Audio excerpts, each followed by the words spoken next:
Alright, hi, my name is Kenneth Robledo, I'm Mutasa Maroof. and we're going to talk today about internet connections and data speeds and data transfers. So, to begin with, we're going to talk about the idea of Wi Fi versus Ethernet.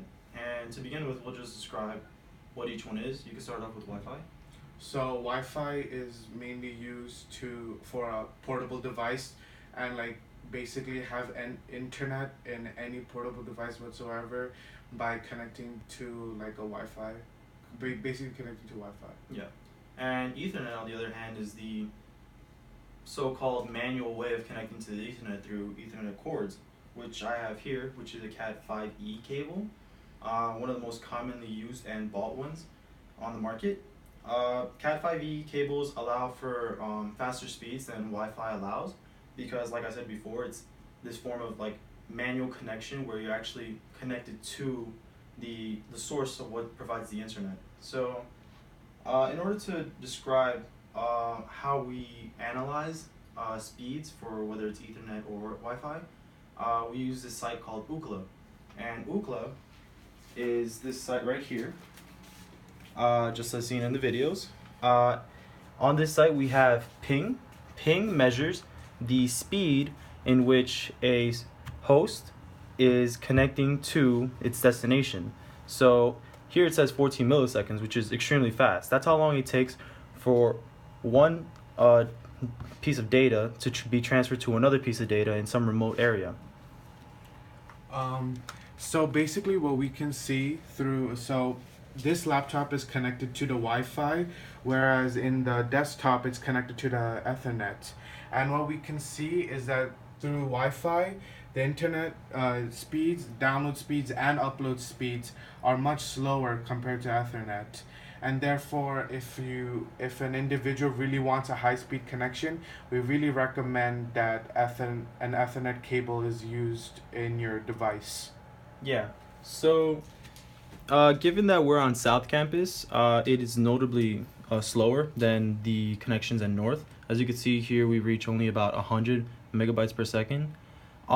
As Jeffrey Challen said in the video himself, we have this kind of controversial kind of upload slash download speed where the upload speeds are generally higher than download, in part to make up for the uploads that all the students have for homeworks and such. But in given resident homes, we usually see a higher download speed than upload, and that's because most people are usually downloading things rather than uploading. Okay, so computers and laptops and phones aren't the only measure of actually having to measure speeds and internet transfers. We could also use gaming devices. Yeah, so we decide the PS4 has the ability to test internet connection as well, so that an individual may know like more about their connection and whether their connection is viable enough to play video games.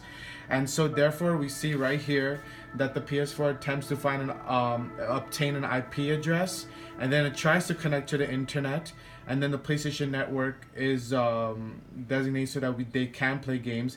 And then we see NAT type. So NAT type is kind of useful to an individual because NAT type is the idea that a router can translate a public IP address into a private IP address, right? And NAT types can either be open or moderate, and therefore this helps the individual. It kind of ensures them security, to just in case they don't encounter any issues while they're gaming. And also that the fact that the NAT type is type 1 illustrates that the idea that the NAT type is open and they could play with others. And we could also see, similar to Ookla, that the PS4 also determined connection speed for download and upload, and we see that it's at 82.6 megabytes per second and 89.3 megabytes per second, which is similar to what we saw in the Ookla speeds on the desktop. And this PS4 is connected through via Ethernet. So, to finish off and conclude, we can clearly tell that Ethernet is definitely the way to go, especially on dorms like this that don't receive good Wi-Fi connections.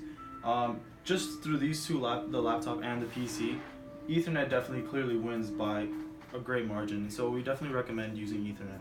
Yeah, and also we also wish that the services of UBIT, that they are like they're on a mission as of right now to help boost the internet speeds via Wi-Fi, and we hope that the internet speeds become much faster later on in the future via Wi-Fi. That way, our portable devices such as our phones have much better internet speeds. All right, that's it.